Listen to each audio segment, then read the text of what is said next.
주요 메가 트렌드의 흐름들에 대해서 인사이트를 들어보는 시간, 스페셜리스트 시간입니다. 지금 조선, 방산, 반도체 관심 있는 섹터가 많지만 특별히 새 정부 AI에 대한 것도 우리가 좀 챙겨봐야 됩니다. 새 정부의 AI 정책, 또 투자자들이 생각해야 될 점들 오늘 알아봅니다. 강정수 블루닷 AI 연구센터장 모셨습니다. 어서 오십시오. 안녕하세요. 네. 이재명 대통령이 후보 시절부터 AI를 강조했었고 새 정부 출범해서 이제 진척이 있는데 당장은 초대 AI 미래 기획 수석을 네이버 출신을 임명했다는 게 시장에 상당히 화제입니다. 이게 어떤 의미가 있는 건가요? 우선 인사 발탁에 있어서 우선 지금 현재 AI 전체 청사진을 그려내고 산업의 기초부터 다져나가야 되는 되게 중대한 과제를 갖고 있는데요. 네.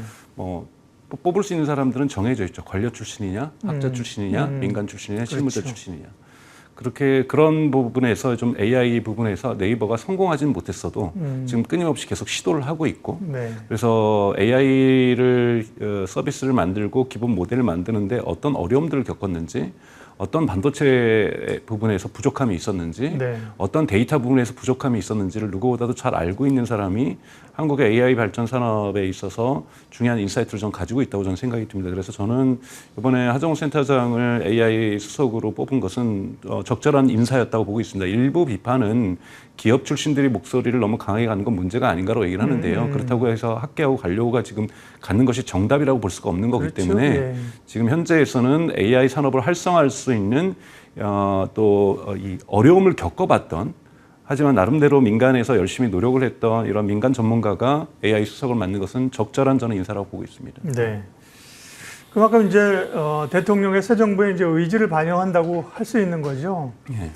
이재명 정부에서 AI에 100조 원을 투자하겠다는 청사진을 제시했는데요. 네, 항상 슬로건은 사실은 이제 높게 잡아야 되는 건데, 그런 그림들 크게 그리고 있는 게 어떤 청사진일까요? 우선은 100조 원이라는 액수에 여러분들 놀라실 수 있는데요. 그렇게 많은 돈 아닙니다. 우선 이것은 마중물로서 의미가 있는 거고요. 또 이것은 모든 AI 산업은 정부가 할 수가 있는 것이 아니기 때문에 정부가 이 정도의 흔히 말해서 뒷배를 해줄 테니 민간 투자를 많이 더욱더 활성화되고 더 큰 규모로 이루어져야 됩니다. 여러분, 미국의 빅테크 4대 기업이라고 할 수 있는 마이크로소프트, 아마존, 그리고 구글을 가지고 있는 알파벳, 그리고 메타.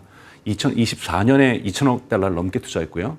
2025년에 현재 약 3천억 달러가 넘게 투자될 예정입니다. 그렇게 되면 이 4개 기업이 투자한 돈이 여러분 5천억 달러가 넘는 거고요. 나머지 기업을 빼고요. 그리고 또 이 트럼프 2기 행정부 들어서 스타게이트 프로젝트를 한다면서 5년에 5천억 달러가 있는 거죠. 이거는 빅테크 4개 기업이 참여하지 않는 거예요. 합치면 이게 그러니까 100조하고는 비교가 안 되는 거예요. 비교가 될 수가 없는 돈들이 민간 기업들 스스로가 이렇게 하고 있는 거거든요. 그래서 결국은 정부가 투자하는 이 100조 원이 얼마나 민간 투자를 더욱더 활성화할 것인가의 마중물 역할을 얼마나 잘할 것인가가 중요한 것이지 100조 자체가 과하다라고 저는 보질 않습니다. 근데 문제는 100조에 머무를 경우에 즉 정부 투자에만 머무를 경우에 이것은 문제가 되는 거고 여기에 더욱더 큰 승수 효과로 민간 투자가 들어와야 되는 거고 이것이 종합적으로 한국의 AI 산업을 발전시킬 수 있는 기존 틀을 만들어낼 수 있느냐가 중요하다고 저는 보고 있습니다. 그래서 100조라는 것 자체가 대단하지도 않을 뿐더러 100조가 있다고 해서 저희가 AI 산업에서 성공적인 어떠한 궤도가 약속되느냐 그것도 아니라는 점은 우리 국민분들께서 주시하실 필요가 있다고 저는 생각하고 있습니다. 좋은 말씀 있습니다. 사실은 보통 사람들이 조 단위가 와닿지 않으니까 100조 얘기하는 건데 사실은 손정희 한 사람만 해도 투자하는 그런 규모나 그림 그리는 것들이 그죠? 어떻게 보면 크잖아요. 우리 국가 규모에서 할 수 있는 것보다도 마중물 얘기하셨고 그런데 AI는 이제 우리가 선택이 아니다 이제 필수다 그죠? 도태되지 않으려면. 근데 우리 정부나 우리 기업들의 이제 스탠스를 정해야 하잖아요. 예를 들면 미국의 빅테크처럼 쏟아붓고 갈 수는 없는 그림들이잖아요. 한국의 AI 산업의 지형들을 어떻게 그릴 것이냐 이런 고민이 이제 필요한 거 아닙니까? 그러니까 어렵게 생각하실 필요 없으시고 스마트폰하고 비슷하다고 볼 수가 있습니다. 스마트폰에도 인프라스트럭처가 있죠. 즉 SKT나 KT나 LG플러스는 통신사들이 있는 거고 그다음에 삼성의 갤럭시라든지 이런 단말기를 만드는 애플의 아이폰이라는 회사들이 존재하는 거고 여기에 이제 무선 망이 깔렸던 거고요. 다양한 또 여기에 망을 깔기 위해 설치하기 위한 다양한 인프라스트럭처에 대한 투자가 있었죠.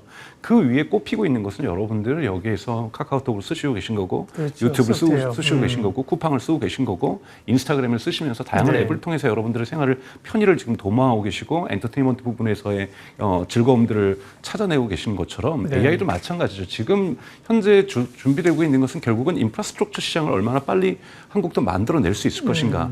여기에는 이제 AI 전력도 필요한 거고요. 여러분 많은 뉴스 보셨지만 서울대학교를 비롯해서 많은 대학교에서 이제 AI를 본격적으로 연구하려고 했더니 한국전력에서 들어오는 전력이 우리에게 배선망으로는 도저히 안 된다더라.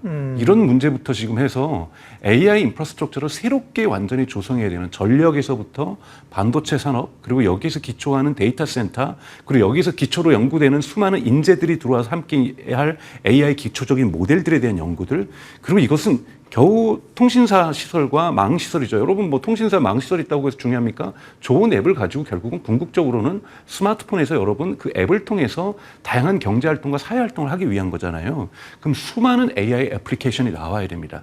이 AI 애플리케이션은 미국의 기술인 오픈 AI 챗GPT라든지 구글의 제미나이를 활용해서도 만들 수 있어요. 만들어도 됩니다.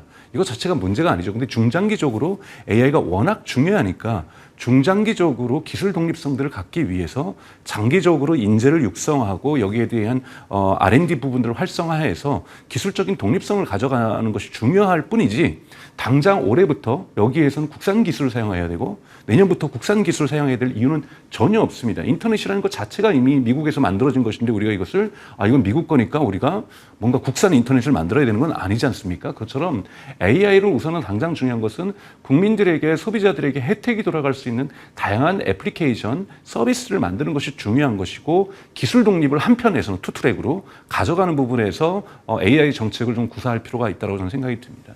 근데 이제 지금 말씀하신 것은 이제 우리 내수 한국을 배경으로 한 여러 일어날 수 있는 산업의 생태계를 말씀하셨고 그건 뭐 당연히 가야 되죠. 인터넷 시대에도 우리가 네. 여러 말씀하신 망이라든지 네이버, 카카오가 그런 것들을 했지만 사실은 한계는 결국은 글로벌한 기준으로 간 기업들이 있느냐. 뭐 네이버도 사실은 글로벌리 가려고 여러 노력들을 했잖아요. 일본에 라인 갖고 미국도 가려고 했는데 쉽지 않고 물론 이제 하드웨어는 스마트폰은 삼성전자가 이제 탑2로 이겼는데요. AI도 지금 말씀하신 것들은 우리의 어떤 인프라나 소프트웨어인데 글로벌하게 우리가 잘할 수 있는 게 있느냐. 이 지점이 좀 고민. 현재로서는 없다라는 네. 걸 객관적으로 인정해야죠. 뭐 AI 3강을 가겠다. 그건 저는 헛된 꿈이라고 저는 생각이 들어요.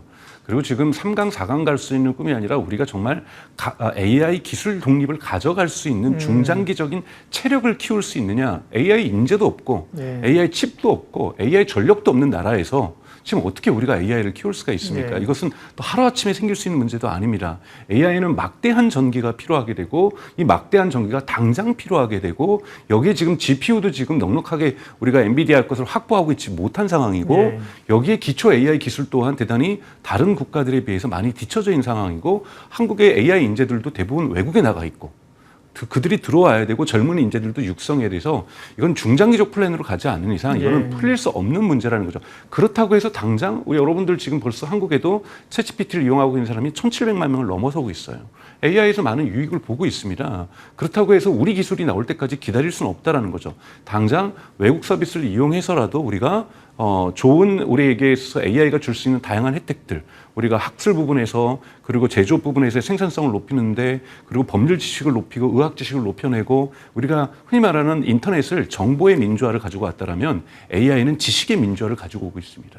그래서 많은 소비자들이 많은 국민들이 시민들이 이런 AI를 통해서 정보 혜택을 받게 되고 지식의 혜택을 받게 하는 것 이거를 늦출 이유는 전혀 없다고 저는 생각이 드는 거죠. 네, 늦추면 이제 도태되는 거죠. 네. 중요하면서도 사실은 어떻게 보면 냉혹한 현실적인 얘기를 말씀하신 겁니다. 우리가 지금 할 수 있는 것들을 이제 하나씩 해 나가야 되고요. 그러면 AI와 관련해서 이제 산업이나 이런 측면에서 그게 이제 소프트웨어와 하드웨어, 인프라 뭐 이렇게 좀 나눠볼 수 있을 텐데요. 소프트웨어 측면에서는 그러면 우리 업체들이 이런 정부의 정책들이 미칠 수 있는 영향, 그 중에서 잘하는 업체들 어디가 있을까요? 네. 예를 들자면 지금 AI 모델을 좀 가지고 있는 건 LG AI 연구원이라든지 네이버 이 두 개 외에는 나머지 그리고 나머지 같은 경우에는 오픈 소스로 공개된 메타의 어떤 라마라든지 이런 서비스를 갖다가 튜닝한 업스테이지라든지 몇 군데가 더 뭐 솔트룩스라든지 몇 군데가 더 있습니다만 본질적으로 지금 한국이 AI 모델 경쟁력을 글로벌 시장에서 가질 수 있다라고 평가하는 업체는 사실상 없다라고 볼 수가 있어요. 네. 그렇기 때문에 AI 기업을 이제 시작을 해야 되는데 한국의 글로벌 경쟁력을 갖는다는 것 자체보다는 내수 시장에 필요한 다양한 서비스를 만드는 부분도 지금 미국이나 중국에 비해서 크게 뒤처져 있고, 그리고 이것의 응용 서비스라고 할 수 있는 자율주행 부분도 한국은 매우 뒤처져 있는 상태고, 또 휴머노이드 로봇은 사실은 이제 맹아를 싹을 틔울까 말까 하는 상황인 거고요. 이걸 응용할 수 있는 더욱더 거대한 네. 서비스라고 할 수 있는 것. 그리고 또 하나 대단히 지금 해외에서 여러분 우크라이나 전쟁을 통해서 보셨겠지만 AI 밀리터리, 이 국방에서도 AI가 중요한 이 패러다임의 이 변화를 가져오고 있습니다. 즉 드론 떼를 운영하는 데 있어서 가장 중요한 건 AI인 거죠. 이런 국방 AI 부분도 한국은 지금까지 투자를 사실은 지난 몇 년 동안 쉬어왔기 때문에 예. 사실 빈 구멍이 너무 많습니다. 여기에서 글로벌 플레이어를 기대하는 것보다는 네. 이 부족한 기초 체력들을 시급히 길러내면서 이 가운데에서 결과론적으로 과거의 네이버 카카오처럼 글로벌로 나아갈 수 있는 기업들이 탄생할 것을 기대해야 되는 것이지, 지금 한국 상황에서는 글로벌 경쟁력을 갖고 있는 AI 기업은 전무하다고 볼 수가 있습니다. 그러니까요. 물론 소프트웨어를 하는 업체나 뭐 대기업에 연관된 그런 SI 업체들 모두 다 AI를 표방하고 모든 상품에 요즘 나오는 TV, 뭐 세탁기, 뭐, 냉장고도 AI 다 붙어 있습니다. 그죠? 네네네. 예, 네. 다 한다고 하는 거고 해야죠. 그러나 이제 그 중에서 이제 실제로 옥석 가리기가 이제 저희는 이제 투자자 입장이기 때문에 옥석 네. 가리기가 쉽지 않은 거고요. 다음은 하드웨어 하겠습니다. 그래도 이제 하드웨어 쪽에서 기본적으로 반도체가 많이 필요한데, 그죠? 네. 반도체 쪽은 우리가 이제 강국이다. 반도체 쪽에서 이제 어느 쪽이 좀 더 수혜를 받을 수 있을까요? 지금은 HBM이 가장 강력하게 지금 한국이 글로벌 넘버 1을 지금 네. SK 하이닉스가 차지하고 있다는 것, 이 부분 더욱더 강화되어야 될 네. 필요가 있다고 보고 있습니다. 왜냐하면 최근에 여러분도 마이크론 소식을 들어오셨겠지만 미국 같은 경우에는 지금 2027년에 사실은 240조 달러, 억 달러를 들여서 240억 달러를 들여서 지금 대형 공장들이 만들어지고 있고 미국 현지에, 그리고 이것은 바이든 정부에 있었던 칩 액트, 그러니까 반도체 지원법에 의해서 만들어지고 있는 것, 이거는 삼성전자라든지 SK하이닉스도 미국에 공장을 짓고 있습니다만 여기에 트럼프 행정부의 아메리칸 퍼스트 정책이 겹쳐지면서 이곳에서 지금 HBM 다음 세대 4가 지금 6세대라고 할 수 있는 HBM이 2027년부터 생산될 거라고 보고 있는 거고, 지금 엔비디아의 시험 테스트를 통과한 상태거든요. 이거는 물론 SK 하이닉스가 먼저 만들어냈지만, 즉 SK 하이닉스가 선두를 가지고 있지만 대단히 빠른 속도로 마이크론이 쫓아오고 있다는 거죠. 그리고 이것은 미국 정부의 강력한 지원을 등에 업고 쫓아오고 있는 부분이기 때문에 더욱더 경쟁이 심화될 수 있는 부분이라고 저는 생각이 듭니다. 그래서 이 부분에 대한 격차를 벌리기 위한 SK 하이닉스에 있어서의 어떤 기술 투자라든지 R&D 투자라든지 이런 부분들은 더욱더 강화돼야 되는 거고요. 또 하나 HBM은 여러분들 아시는 것처럼 HBM과 GPU를 후퍼 칩이라든지 블랙엘 그리고 이후에 루빈 칩을 만드는 데 있어서는 이 패키징 기술이 대단히 중요합니다. 사실 타이완이 발전하고 있는 것은 TSMC의 파운드리 기술도 발전하고 있지만 그 주변에 있는 다양한 생태계를 통해서 패키징을 다양한 방법으로 이뤄낼 수 있는 이런 기술 기업들이 대단히 중소기업들이 많이 있다는 거죠. 그런 것에 비해서 한국은 지금 삼성의 파운드리가 발전하지 않는 이유는 지금 삼성 자체의 문제도 좀 있지만 주변에 있는 강력한 생태계의 성장 속도가, 저희도 성장 있습니다만 성장 속도가 좀 더디다는 거죠. 예. 이런 부분에서 지금 이 팹리스로서의 그 SK 하이닉스라든지 이런 부분에 대한 성장을 더욱더 강화시켜 주는 것도 중요하고, 또 파운드리 지금 부분에서 뒤처지고 있는 TSMC에 크게 뒤처지고 있는 삼성전자의 파운드리 산업에 대한 주변 생태계를 조성하는 것, 이런 부분에서 반도체 부분에서의 격차 부분도 지금 미국이 쫓아오고 있고, 또 여러분도 아시는 것처럼 중국이 또 크게 쫓아오고 있는 상황, 이런 속에서 대단히 이 AI가 앞으로 세계 경제에서 중심축을 차지할 거기 때문에 AI 반도체를 만들려는 각국의 노력들, 예. 또 일본도 빼앗긴 20년의 반도체 부분을 쫓아오겠다고 지금 쫓아오고 있는 거고, 유럽연합도 뭐 그렇게 잘하고 있지는 않습니다만 AI 반도체 부분에 대한 강력한 드라이브를 걸고 있습니다. 이렇기 때문에 사실 이제 정신 차리고 더욱더 바짝 차리고 이 선두 부분을 유지하기 위한 노력들, 그리고 뒤처지고 있는 파운드리를 강화하기 위한 노력들이 저는 있어야 될 거라고 보고 있습니다. 네. 다음에 이제 말씀하신 것처럼 이제 인프라스트럭처도 중요하잖아요. 사실 우리가 이제 인터넷망은 한국이 그래도 뭐 외국 가면 인터넷 안 터지는데 한국은 잘 되잖아요. 그런 것들을 우리가 매우 빠르게 했는데 이제 AI 시대의 그 길들은 패스들은 다른 것 같아요. 그죠? 다른 거고, 그런 말씀하신 전력이나 또는 서버나 이런 것도 이제 구축을 좀 해야 될 상황들이 좀 있고요. 근데 그 질문을 이제 시간상 못하는 게 마무리해야 되는 게 저희는 말씀드린 것처럼 이제 주요 네. 이 AI 산업에 대한 트렌드들을 말씀을 해주셨는데 네. 투자자 입장에서 그죠? 네. 저희 투자자가 많이 보시니까 투자자 입장에서는 AI 산업의 지금까지의 발전 속도, 지금 단계, 한국의 대응 여기서 어떤 인사이트를 가지고 어느 쪽을 좀 더 공부하고 뭐 센터장님께 기업을 얘기해달라고 어려우니까. 그러니까 뭐 말씀을 좀 드리면 뭐 각종된 예를 들면 AI 전력과 관련된 ETF도 존재하고 있고요. 여러분 검색해 보시면 많이 존재하고 있고 AI 반도체에 대한 ETF도 존재하고 있고 그리고 이런 AI 산업을 묶어낼 수 있는 해외 국내 ETF들이 대단히 많이 존재하고 있습니다. 그래서 특정 기업을 여러분 마이크론이라든지 뭐 다양한 기업들에 대해서 마블 테크놀로지라든지 뭐 엔비디아라든지 이런 부분에 대한 투자도 의미 있다라고 저는 보고 있고요. 하지만 이런 부분에서 AI에 집중된 AI 산업이 결코 유행처럼 1, 2년 만에 지나갈 수 있는 문제가 아니기 때문에 중장기적인 안목을 가지고 ETF 투자라든지 이런 부분들을 이뤄낼 수 있다라면 네. 국내 해외 이것을 좀 구별할 필요 없이 좀 해외에도 눈을 좀 돌리시면서 투자하는 것이 맞다라고 생각이 듭니다. 그래서 단기간에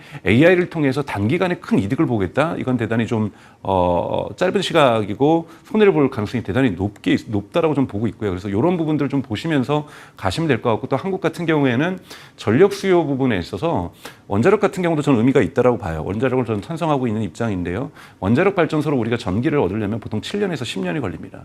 그러면 우리가 AI 산업을 7년이나 10년 뒤에 시작할 수 있는 건 아니거든요. 네.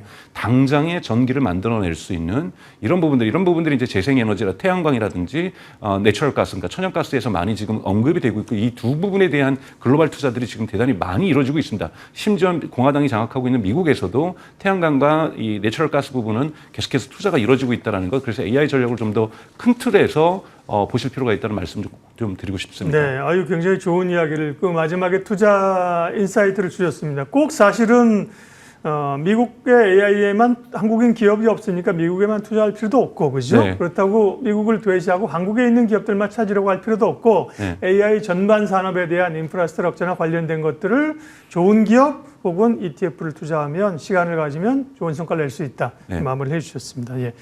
내일 스페셜리스트 예고하겠습니다. 새 정부가 들어서고 이제 여러 외교적 노력이 있는데요. 한중 관계의 해빙에 대한 기대감도 있죠. 그러면서 화장품 관련주, 내일은 신한투자증권 박현진 연구위원과 함께 화장품주 살펴보도록 하겠습니다. 그리고 우리가 이제 오늘 코스피가 3,000 도전했는데요. 결국 코스피 5,000 시대를 우리가 지금 바라보고 있습니다. 코스피 5,000 포인트 시대 투자자들은 어디에 투자할 것인가? 저희가 유튜브 라이브로 목요일 날 4시 30분부터 김한진 박사님, 차영주 소장님과 깊게 얘기할 거니까요. 4시 30분 MTN 유튜브 라이브도 시청해 주시고요. 오늘 AI와 관련된 이야기 항상 뭐 듣고 싶은 얘기 반밖에 못 들어서 아쉽지만 좋은 인사이트를 많이 들었습니다. 블루닷 AI 강정수 연구센터장 함께 했습니다. 고맙습니다. 고맙습니다.